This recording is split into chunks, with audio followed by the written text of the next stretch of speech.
Binenta na ng taong to ang katayang katawan. Akin na ang kaluluwa niyong dalawa.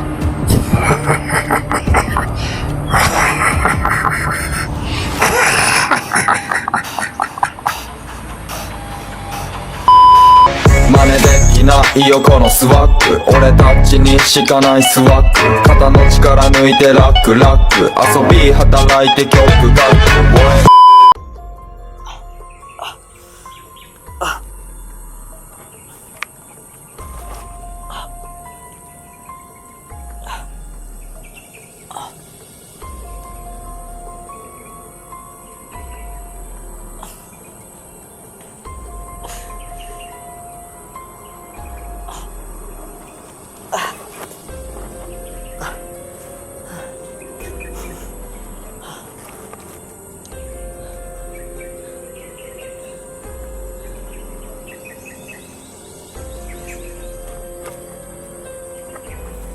Patok na sa mga kayo.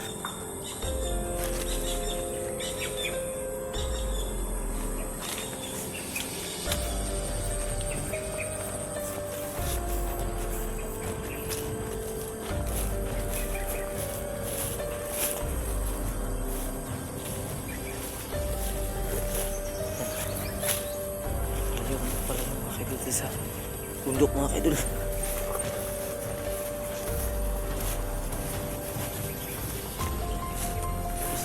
Kayo pamilya ko.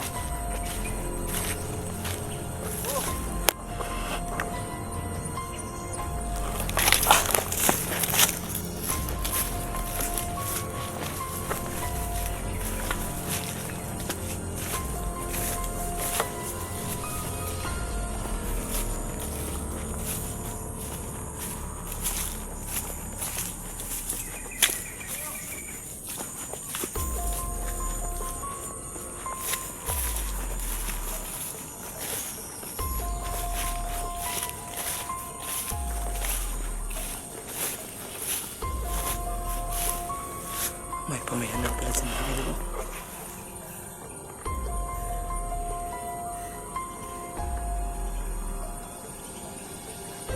May pamayan na tao nakatira siguro dito mga kaidol kasi may mga tanim dyan sa unahan mga kaidol.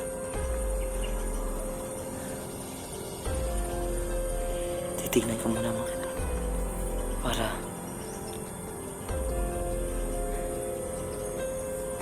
naman natin kung ano yung nasa unahan.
Binenta na ng taong to ang katiang katawan.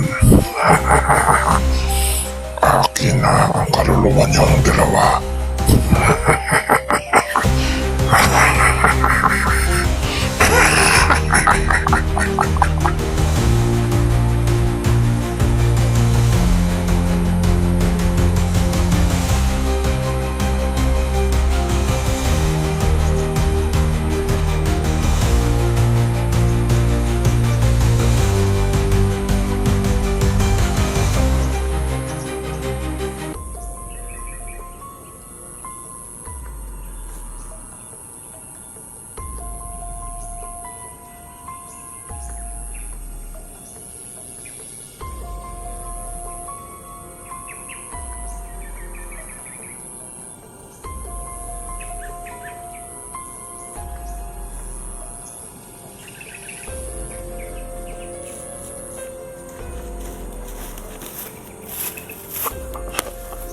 Diyan mga idol.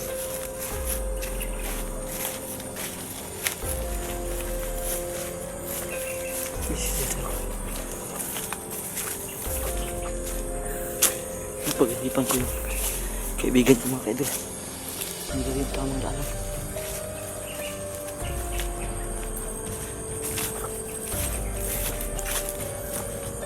Ito siguro yung tamang daanan sinasabi ng kaibigan.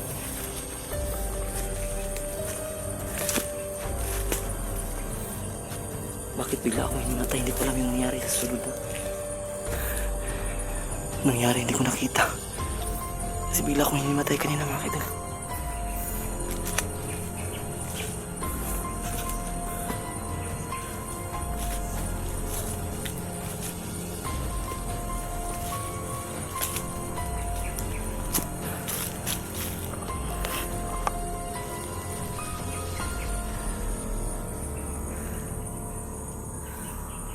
Papahinga muna ako saglit.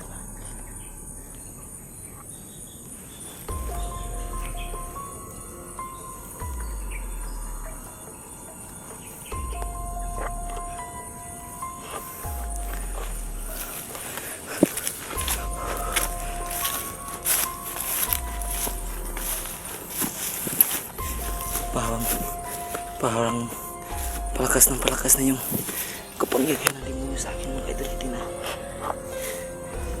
nakatakutan ko mga idol.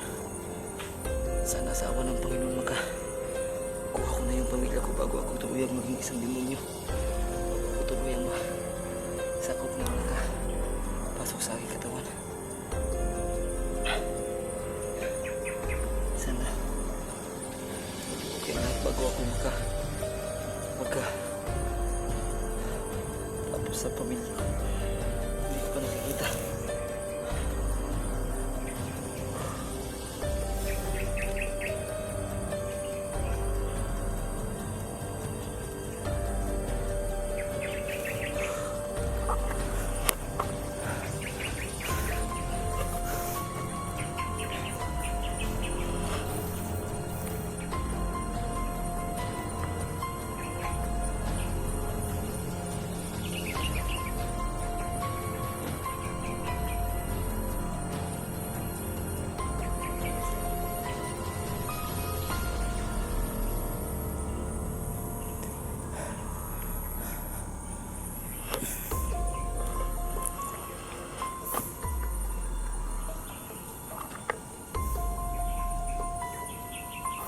Yan siguro yung lanan mga idol.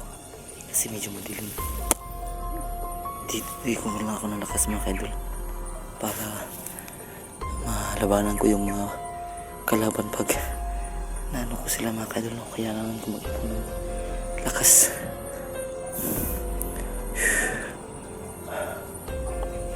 Nakasunod mo, sigurado ako may nakatira dyan ba.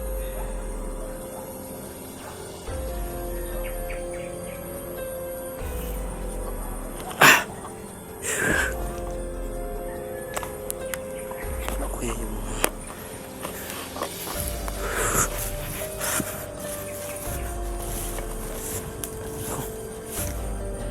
yung daan dito mga idol.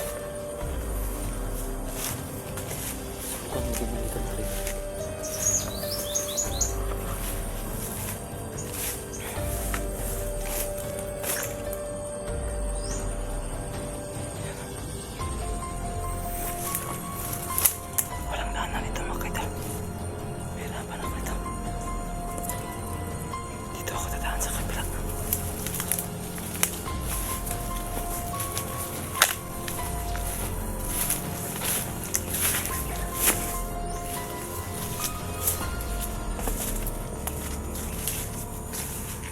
Parang pamilyar talaga yung lugar na to sa akin mga idol.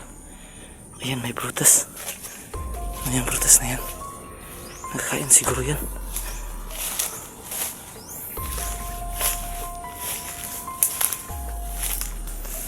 Ayan o. Sarap ng kulay. Ayan, mga idol. Siguro nakakain yan.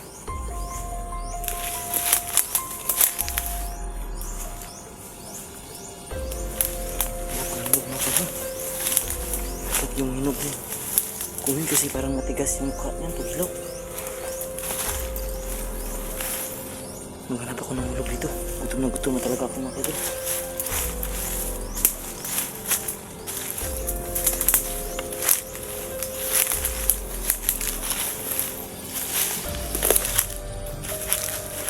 Ito.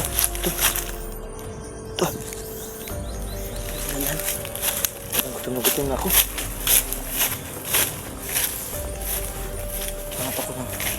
Ano kayo dulu sobrang resist na kanya naman. Nakakain kaya ito mga kaidol? Hindi kaya ito nakakahilo?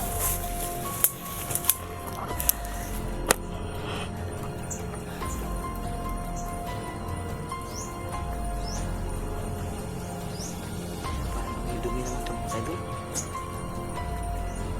Wala na mga kaidol. Lalo ako magkakasakit yan.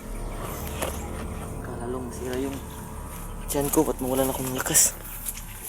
Sabi ko na nga ba, parang lugar to ng dating commander. Parang pamilyar sa akin yung lugar, kaya pala parang nakapunta na ako dito.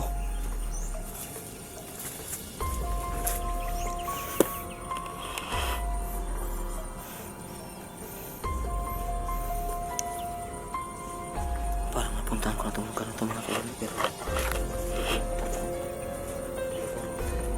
ang naisip ko lang sa ngayon mga kaibigan, yung pamilya ko talaga na hindi ko pa nakikita. Hindi talaga mahanap yung magina ko mga kaibigan kasi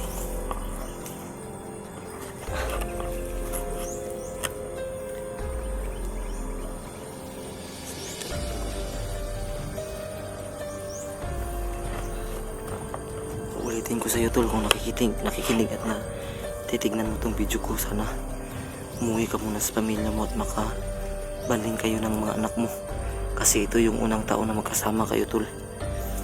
Huwag mo muna akong isipin, kasi alam kong hindi ako basta mamamatay, kasi patay na ako tapos binuhay. Kaya huwag ka nang mag-alala sa akin, isipin mo muna yung mga mahal mo sa buhay tol. Hindi ako magkakaroon ng galit sa tol kung hindi mo ako tinulungan, kasi alam ko meron ka rin mga pamilya. Kaya sana tol, umuwi ka muna. Yan, may mga helicopter mga kaidol. May helicopter mga kaidol. Helicopter.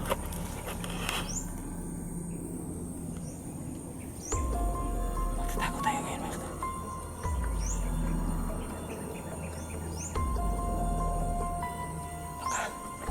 Mapagkamalan tayong bandido ng helicopter na yan mga kaidol. Barilin tayo.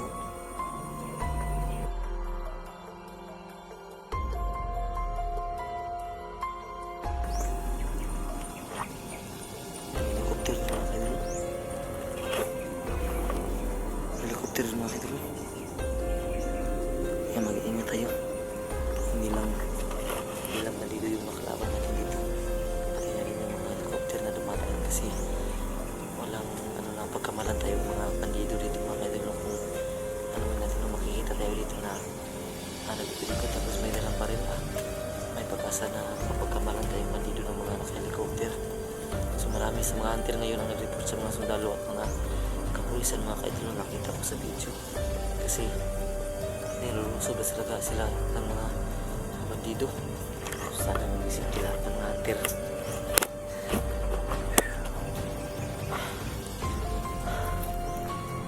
Patuloy tayo mga idol.